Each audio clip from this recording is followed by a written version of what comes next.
Apakah kamu tidak tahu bahwa Jawa Barat ini sudah menjadi negara Islam? Bertobatlah kamu kafir-kafir! Kamulah seharusnya yang bertobat dan insya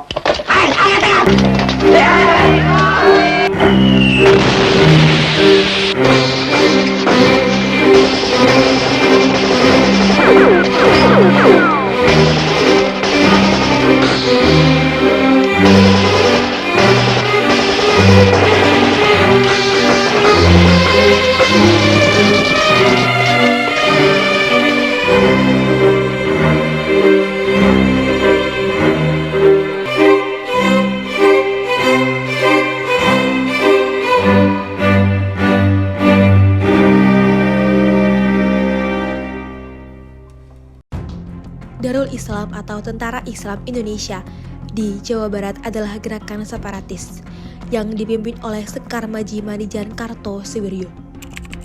Sebenarnya, apa yang menjadi penyebab pemberontakan DITI di Jawa Barat?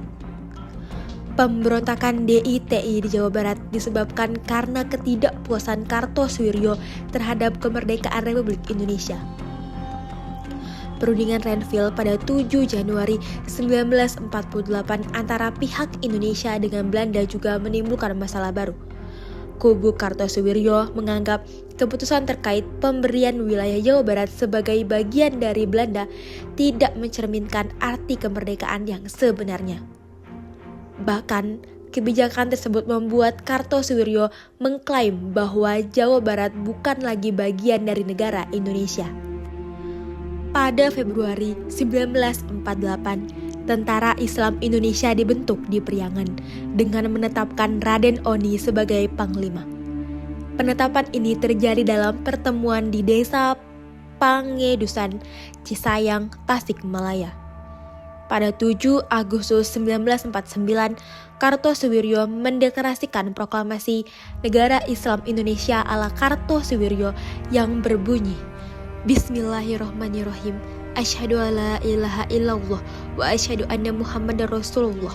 Kami, umat Islam bangsa Indonesia, menyatakan berdirinya negara Islam Indonesia, maka hukum yang berlaku atas negara Islam Indonesia itu ialah hukum Islam.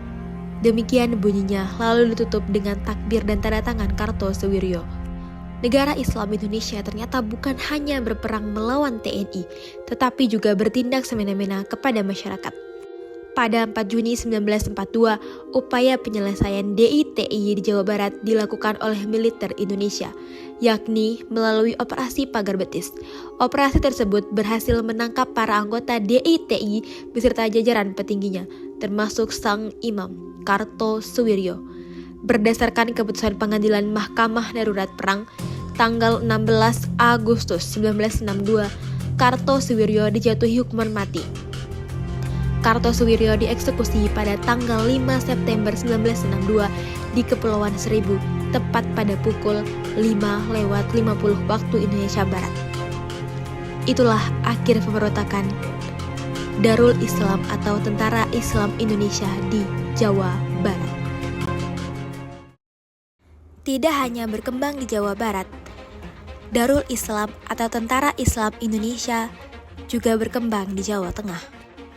Amir Fattah dan Kiai Sumolangu merupakan tokoh yang memelopori lahirnya DITI di Jawa Tengah. Selama agresi militer Belanda kedua, Amir Fattah bertugas menggabungkan laskar-laskar untuk masuk dalam TNI. Namun, setelah banyak anggotanya, ia beserta anak-anak buahnya melarikan diri dan menyatakan bagian dari DITI Kartosuwiryo. Amir Fattah dan para pendukungnya menganggap bahwa aparatur pemerintah Republik Indonesia dan TNI yang bertugas di daerah Tegal Brebes telah terpengaruh oleh orang-orang kiri dan mengganggu perjuangan umat Islam. Amir Fattah semakin berubah pikiran setelah utusan Kartosuwiryo datang menemuinya lalu mengangkatnya sebagai Panglima Tentara Islam Indonesia di Jawa Tengah. Sejak saat itu, terjadi kekacauan dan konflik terbuka antara pasukan Amir Fattah dengan TNI.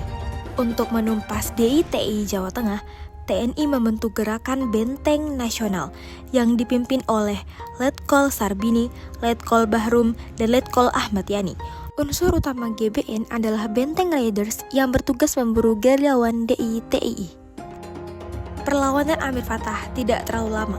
Kurangnya dukungan dari penduduk membuat perlawanannya cepat berakhir.